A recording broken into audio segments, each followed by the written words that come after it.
Hey guys, it's me, Freddy Pop Collector, and welcome to episode 9 of Fixing Five Nights at Freddy's. For those of you who don't know, this is a 10-part series going through each of the FNAF games and explaining what I would change about them. Each game will have their own episode, and today's episode is episode 9 covering FNAF Help Wanted. If anybody's wondering, yes, I am grouping Curse of Dreadbear with the rest of the game because it is a DLC after all. Anyways, as always, this video will be divided into 3 separate categories about stuff I would change: lore, gameplay, and other. We're almost done with this series. Leave a like and subscribe if you guys want to see Fixing FNAF AR sometime next week. My main goal for 2021 is to get 100,000 subscribers, so if you guys could subscribe, it would really mean a lot. I think that about wraps up all the intro stuff, so without further ado, let's get into episode 9 of Fixing Five Nights at Freddy's.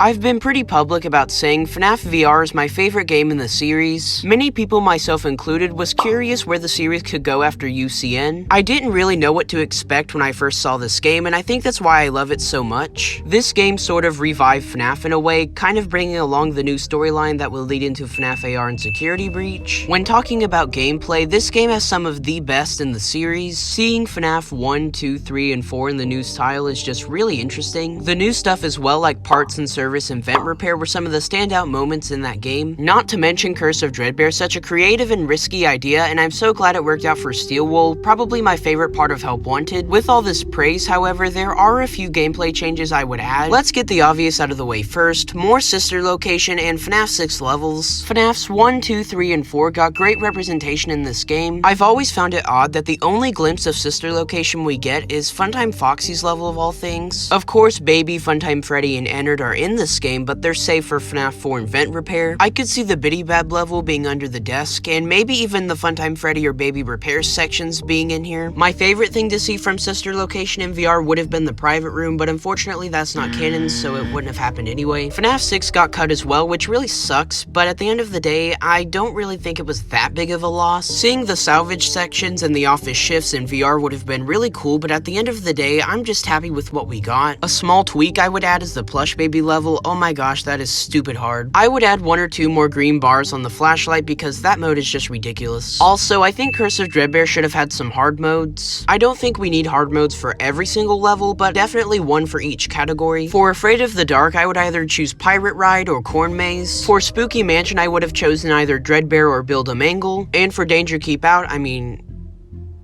it would obviously be Night 4, duh. On the subject of hard modes, for the final point in this gameplay section is I think the hard mode should be more unique. The Ennard one is such a standout moment in that game. Being upside down and seeing all the animatronic parts is so interesting, but then you have one like Plush Trap where you're just lower on the ground. But for gameplay anyway, that's pretty much all I've got. Let me know what other gameplay changes you would add in the comments, and with that, let's move on to the lore section.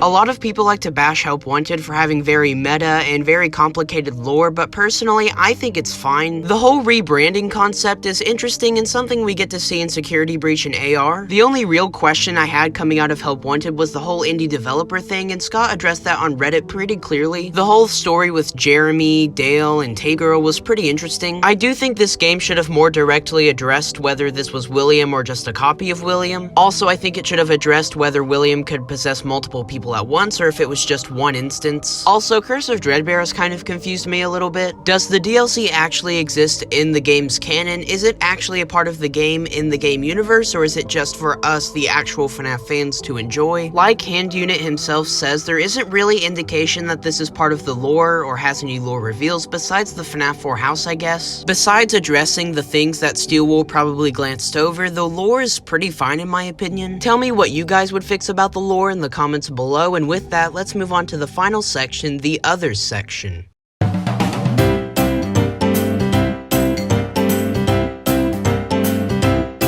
I know Scott wasn't proud of Showtime, but everyone's seen it at this point, and personally, I think they should have just put it in the game. At the very least, if Scott knew Showtime wasn't going to make it in, they should have gotten rid of the Showtime button altogether and should have opened up the stage curtains. Personally, I'm also kind of disappointed with the Phantoms in this game. On top of Phantom Puppet and Chica not even being in the game, the designs are very inaccurate. Phantom Freddy and Phantom Foxy are based on the classic animatronics instead of the wizards like they're supposed to, and also Phantom Foxy and Phantom BB don't even have legs. For that reason, they also didn't make it into the gallery, which would have been really nice to see. I forgot to mention this, but Valora is also not in the game at all, so I definitely would have added her somewhere. And the final note I have in this other section is more levels in vent repair. Going back to that FNAF 6 idea, we could have gotten a level in vent repair where we have to fix the vents in FNAF 6 and maybe Molten Freddy's like hunting us down or something. Also, a vent repair level with Nightmare Mangle could be a lot of fun. Tell me in the comments what other random things you would add to Help Wanted, and with that, that's gonna wrap out fixing FNAF Help Wanted.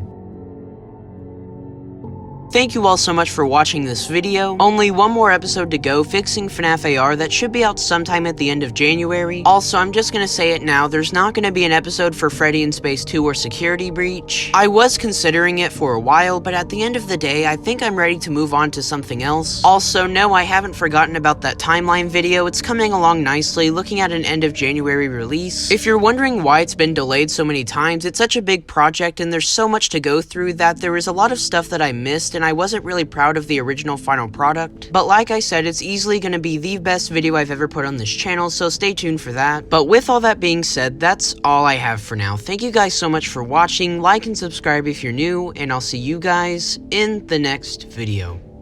Bye.